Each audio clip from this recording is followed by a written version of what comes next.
Ever heard the story of why the tortoise carries his house on his back? Well, let me tell you. Legend has it, the great god Jupiter was throwing a massive wedding party, and he invited everyone. But our friend, the tortoise? He was a bit of a homebody, a professional couch potato, you could say. He loved his cozy little house so much that he just didn't feel like going. Jupiter, not being one to take a snub lightly, decided to teach him a lesson. He decreed that from that day on, the tortoise would always have his house with him, right on his back. So no matter where he went, he could never truly leave home. For a while, the tortoise didn't mind. Home is where the heart is, right? But as years turned into decades, he started to get a serious case of FOMO fear of missing out. He'd watch the birds soaring through the sky, their wings catching the wind. He'd see the speedy hare and the nimble chipmunk zipping through the fields, always on their way to some new adventure. They were seeing the world, exploring every nook and cranny while he was stuck, dragging his heavy shell with his short, stubby legs. The world felt so big and he felt so small and slow. He longed for adventure, for a change of scenery, for just one glimpse of the world from a different perspective. His heart grew heavy with discontent. He started complaining to anyone who would listen. He'd sigh dramatically as the squirrels chased each other up trees and grumble as the butterflies fluttered by. "It's just not fair," he'd mutter to himself.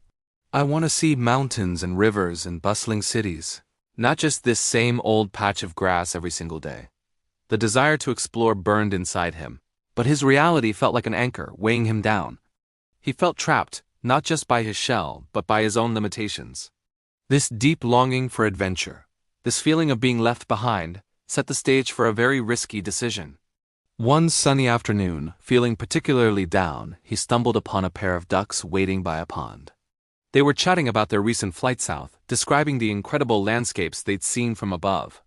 The tortoise, seeing his chance, poured his heart out to them. "Oh, you lucky ducks!" he exclaimed. "You have wings. You can go anywhere. I'm stuck down here, wishing I could see the world, but all I do is crawl." The ducks listened patiently. They were kind-hearted and a little bit adventurous themselves. They looked at each other, a clever idea forming in their minds. "You know," one of them quacked, "we might just be able to help you with that." The ducks laid out their plan. It was simple yet brilliant and a little bit dangerous. "We have a strong stick," they explained. "You'll bite down on the middle of it as hard as you can.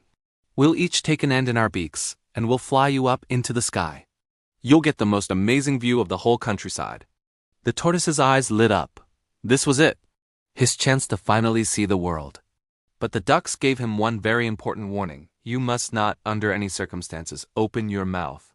Not a single word. If you do, you'll be very, very sorry. Do you understand?" The tortoise nodded eagerly, too excited to really consider the danger. He promised he would keep his mouth shut tight. Without a moment's hesitation, the tortoise clamped his powerful jaws onto the middle of the stick. The two ducks grabbed the ends, and with a few powerful flaps of their wings, they were off. It was more incredible than the tortoise had ever imagined. The ground fell away, and his little pond became a tiny blue speck. He saw rolling green hills, winding rivers that sparkled like silver ribbons, and forests that looked like giant heads of broccoli. He was flying. He felt like a king soaring above the world. As they flew higher, a crow passed by. The crow was completely astonished. He'd never seen a flying tortoise before.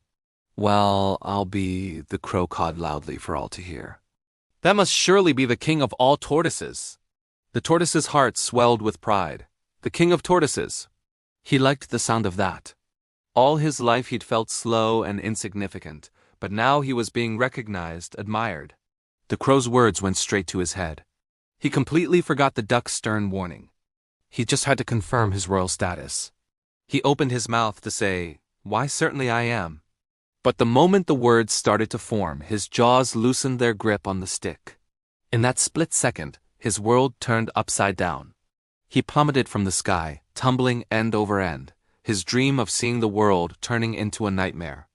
He crashed down onto a large rock below, and his shell, the very house he once loved and then resented, was shattered into 1,000 pieces. It's a sad reminder that a little bit of vanity and a moment of foolish pride can lead to a great fall. Thanks for watching. If you enjoyed this story, don't forget to like and subscribe for more.